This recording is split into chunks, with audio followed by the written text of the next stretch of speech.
जय श्रीमन नारायण।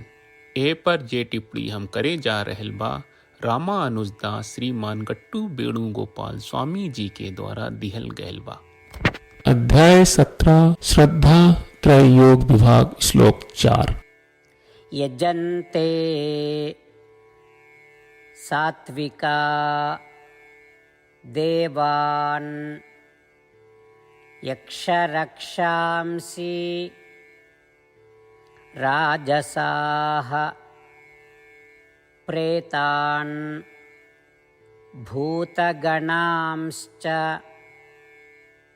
अन्ये यजन्ते तामसा जनाः।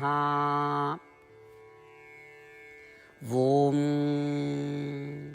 गीताचार्य श्री कृष्ण परमात्मा अर्जुन समेत हमनी सब के श्रद्धा त्रय विभाग योग सिखा रहल बानी। परमात्मा कह रहल बाड़न है अर्जुन, सात्विक प्रकृति वाला लोग देवता के पूजा करेला, राजसी प्रकृति वाला लोग यक्ष के पूजा करेला, तामसी प्रकृति वाला लोग भूत प्रेत के पूजा करेला।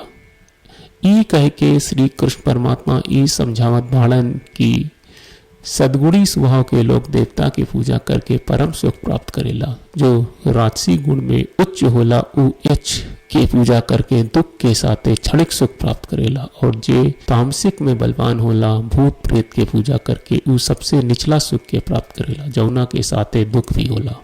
ऐसे हमनी के सात्विक स्वभाव अपनावे के चाहिए और वेद में उल्लेखित देवता के प्रति भक्ति रखे के चाहिए और खाली उ लोगन के पूजा करे के चाहिए। हमनी के श्रीमन नारायण के प्राप्त के अपन जीवन के उद्देश्य बनाई। हमनी के खाली श्रीमन नारायण के शरण लेवे के चाहिए और श्री कृष्ण परमात्मा के वचन के श्लोक के रूप में ठीक वैसन जैसन बा दोहरावे की कोशिश करी जा।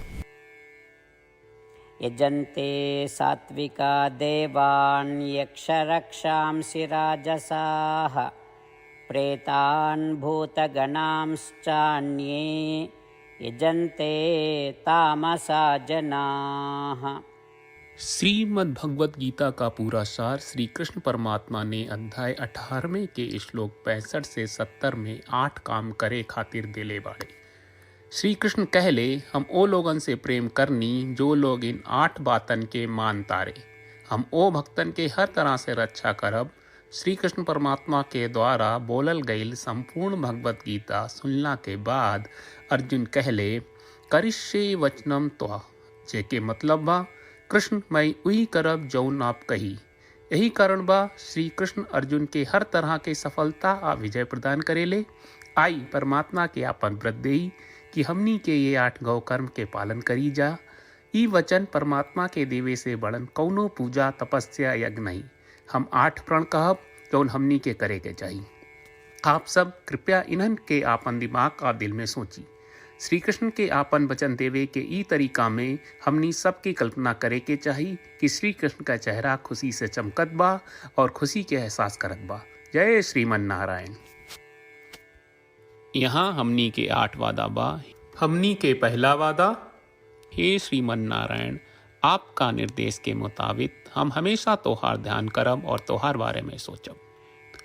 हमनी के दूसर वादा, हे श्रीमन नारायण, आपका सलाह का अनुसार हम हमेशा आपका भक्त रहब। हमनी के तीसर वादा, हे श्रीमन नारायण, हम आपन सब काम तोहरा सेवा के रूप में और तोहरा संतुष्टि खातिर करब।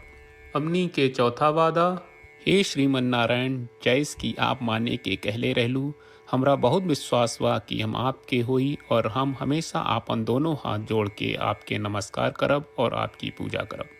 हमनी के पांचवा वादा, हे श्रीमन नारायण, हमरा के तोरा बात माम एकम शरणम ब्रज 1866 याद कहले, जहां आप हमरा के आपन का अर्पित करे का कहा। श्रीमन नारायण, मैं हमेशा तोहरे शरण में रहब। हमनी के छठवां वादा, हे श्रीमन नारायण, हमरा के तोहरा बात माँ सुचहा 1866 याद कहले कि आप हमनी के शोक ना करे का आश्वासन दे रहे बड़े। हम अब और शोक ना करब। हमनी के 7वां वादा, हे श्रीमन नारायण, आपने हमरा खातिर श्रीमद् भगवत गीता के वितरण करके हम सबके कृपा कहले और आशीर्वाद दहले बा। हम वादा करत बानी कि रोजाना कम से कम 1 श्लोक पढ़ब या सुनब। हमनी के 8वां वादा, हे श्रीमन नारायण, आप गीता के पूरा मानवता तक ले गयलू।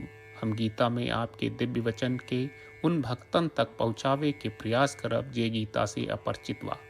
हे श्रीमन नारायण, हम उई करम जौन तू करे का कहब, हम ऐसन व्यवहार करब जैसन आप चाहत बानी, और हम खाली आपका खातिर काम करब।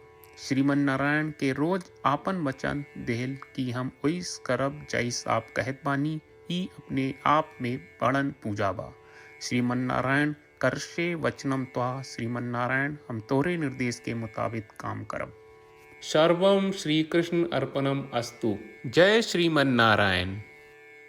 यजन्ते सात्विका देवान् यक्षरक्षांसि राजसाः प्रेतान् भूतगणांश्च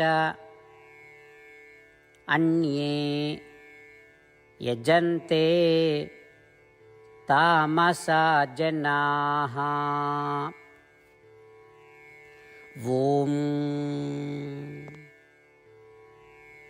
यजन्ते सात्विका देवान् यक्षरक्षांसि राजसाः प्रेतान् भूतगणांश्चान्ये यजन्ते तामसा जनाः।